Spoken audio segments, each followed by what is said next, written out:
Sabi dito mga kababayan, di ba kung matatandaan nyo kahapon, nagkaroon ng drama sa Senado. Yung paiyak-iyak ni Pia Cayetano, na kesyo daw takot na takot siya mga kababayan kasi nga daw may nangyaring potokan dyan sa Senado mga kababayan at kung ano-ano pang kaguluhan. At doon nga mga kababayan, yung kanyang drama, saglip na kagate ng taong bayat maawa sa kanya, pinagtawanan pa siya lalo. Kasi nga mga kababayan, may mga sinabi doon si Pia Cayetano na talagang ang labas publicly fake news po talaga. Lalo na nung ibinuking po siya ng News 5 dahil inilabas ng News 5 mga kababayan yung usapan sa group chat ng mga senator na dating kasamahan ni Senator Pia Cayetano sa majority na ngayon ay minority na. Doon talagang literal na nakalagay na na nangangamusta yung mga senator sa minority dito po kina Pia Cayetano mga kababayan at doon sa ibang mga senator.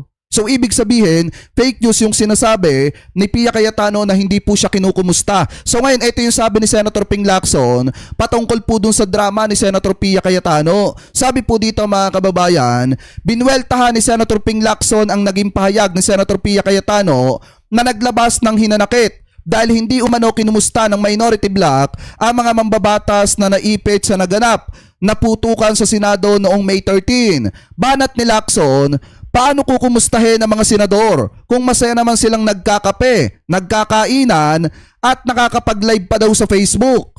Bago nito, nauna ng napaulat sa isang News 5 exclusive na batay sa mga impormasyon mula sa isang source. Kinukumusta ng ilang minority senators ang mga taga-mayorya sa isang group chat noong gabi ng insidente mga kababayan. So kung titingnan nyo nga dito, sabi ni Senator Ping Lacson, quote-unquote, wala man lang nangangamusta sa amin. Yan yung sabi ni Pia Cayetano pala, sorry. Sabi ni Senator Ping, paano mo ba naman kukumustahin ang mga masasayang nagkakaina, nagkakape at nakakapag-live pa para pagbintangan ang minority bloc na may alam daw sa putukan ng armas dyan po sa Senado? Kasi kung tutusin talaga mga kababayan, hindi niya pwedeng i-please yung mga taga-minority na kumustahin siya. Unang-una, masasama ang loob ng iba. Bakit? Hindi inaasahan yung palit liderato Tapos tumalon pa yung iba na mga nasa sa majority, tumalon pa dun sa minority ni Alan Peter Cayetano at parang ang dating tinraidor yung mga kasamahan nila sa dating majority na ngayon ay minority na. Di ba kahit sino talaga mga kababayan, kung ako miyembro nung minority bloc ni Tito Sen na naging majority tapos iniwanan kami ng mga kasamahan namin, hindi ko talaga kakausapin yan. Kasi parang ang dating, dapat man lang sana nagpaalam kayo bago kayo nagpaligaw, lumipat kay Alan Peter Cayetano at bago kayo naniwala sa mga pangako ni Alan Peter Cayetano. Di ba mga kababayan, kasi sa totoo lang yung ginawa ni na Senator Loren Legarda, Pia Cayetano nung 2 bilyar, kabastusan po yan. Kasi hindi man lang sila nagpaalam na maayos kay Tito Sen at kay Senator Ping Lacson at dun sa iba bago sana sila lumipat. Di ba binigla nila ika nga mga kababayan. Pero gaya nga ng sabi ni Senator Erwin Tulfo, masyadong manifest mga kababayan at kung maaaresto pa si Senator Bato de la Rosa, ang labanan na lang 12-11 na lang. Ibig sabihin, iisang senator na lang mga kababayan ang magtatangkang halimbawa lumipat, laglag na ang Senate presidency ni Alan Peter Cayetano. Kaya nga kung titingnan natin mga kababayan, sa totoo lang etong pinagmamalaki ng mga DDSet na majority na hawak ni Alan Peter Cayetano, sobrang nipis po niyan. At pag naaresto pa yung 2 senador dyan na may pananagutan sa flood control, bagsak yan mga kababayan, laglag yan, maniwala kayo.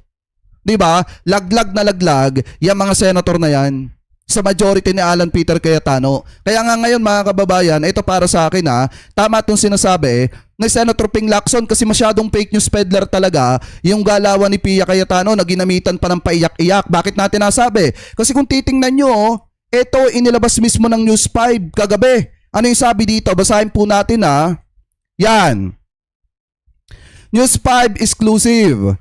Hindi nga ba nangamusta ang minority senators? May isang source na eksklusibong nagbahagi sa News 5 ng group chat conversation na patunay na kinukumusta umano ng ilang minority senators ang mga taga-mayorya noong gabi na nangyari ang putukan dyan sa Senado noong May 13.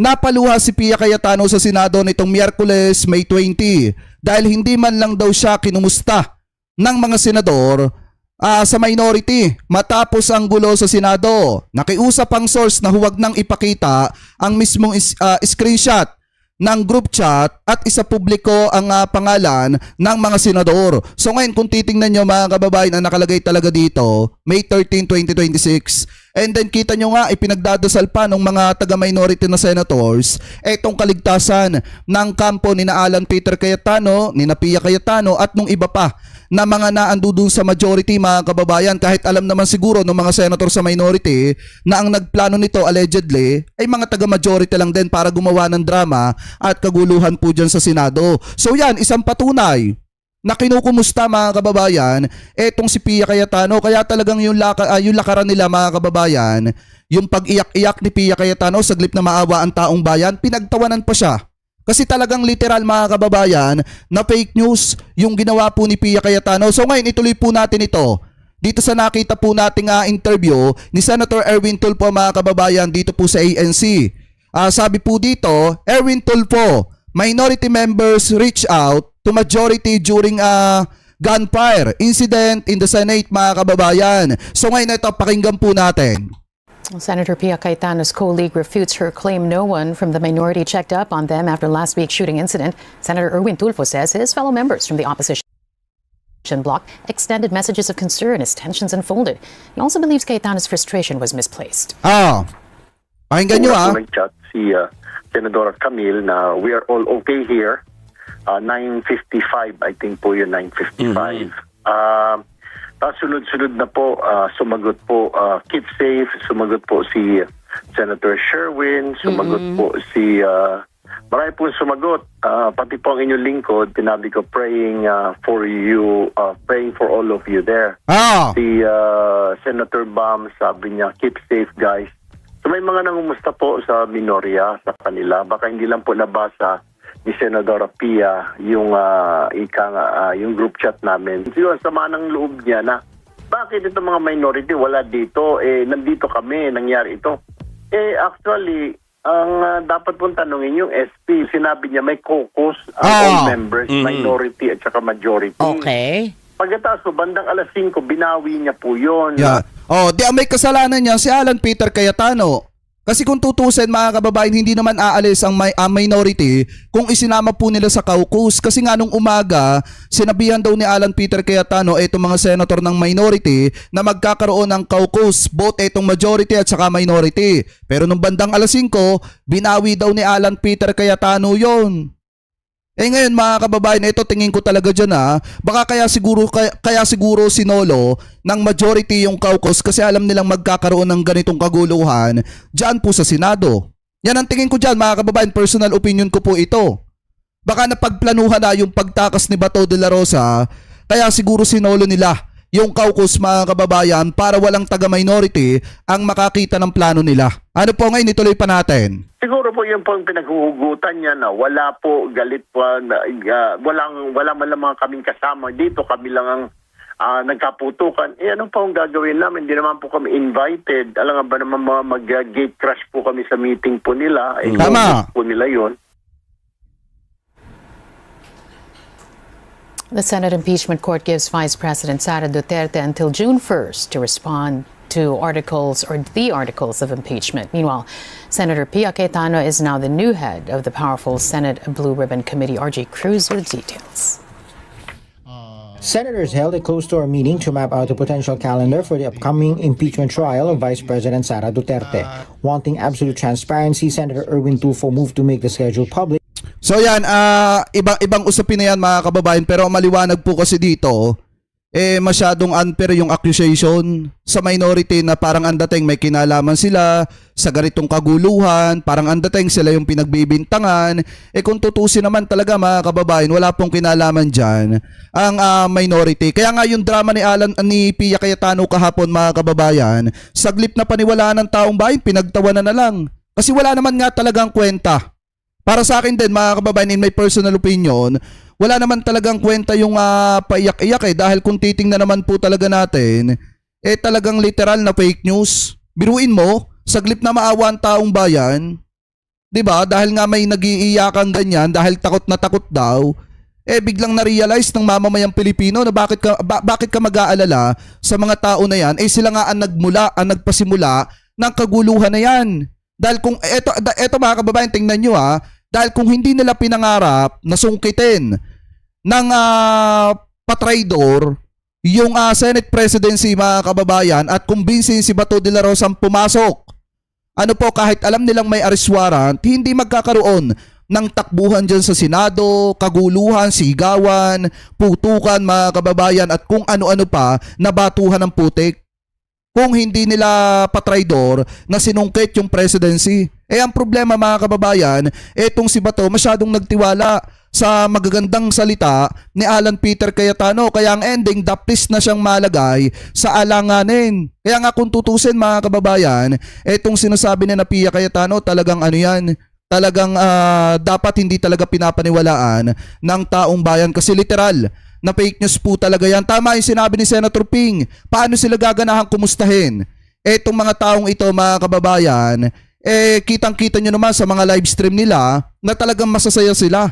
Kitang-kita nyo naman sa mga picture na lumalabas na talagang mukhang nag-enjoy sila sa putukan na nangyari dyan po sa Senado. So kahit sino hindi po gaganahang mga musta kapag gaganyan yung nakikita ninyo mga kababayan. Kahit ako man din. Diba lalo na at alam naman natin na masasama ang loob nung iba mga taga-minority dahil nga sa nangyari na bigla ang pagkuha ni Alan Peter Cayetano ng liderato ng Senado na hindi naman niya kayang i-handle. Kaya kung tutuusin talaga mga kababayan, walang ibang dapat sisihin dito kung hindi etong si Alan Peter Cayetano at yung mga senator mga kababayan na nagplano ng kaguluhan dyan po sa Senado. Kasi ang tinitingnan po dito ng taong bayan, talagang pinagplanuhan yan para patakasin etong si Senator Bato. At hindi po natin pwedeng ialis yung pag-iisip na yon ng mamamayang Pilipino patungkol dyan sa mga nagplano na yan. Kasi naman talaga ang lumalabas. Una, pinapalabas nila under attack. Pero kita nyo naman, wala namang nangyari mga kababayan na pag-atake sa Senado. Lahat ng palabas nila, lahat ng mga pag-iyak-iyak ng mga yan, talagang halatang scripted mga kababayan. Kaya nga kung ako tatanungin ni Mike TV mga kababayan, ni Mike John TV,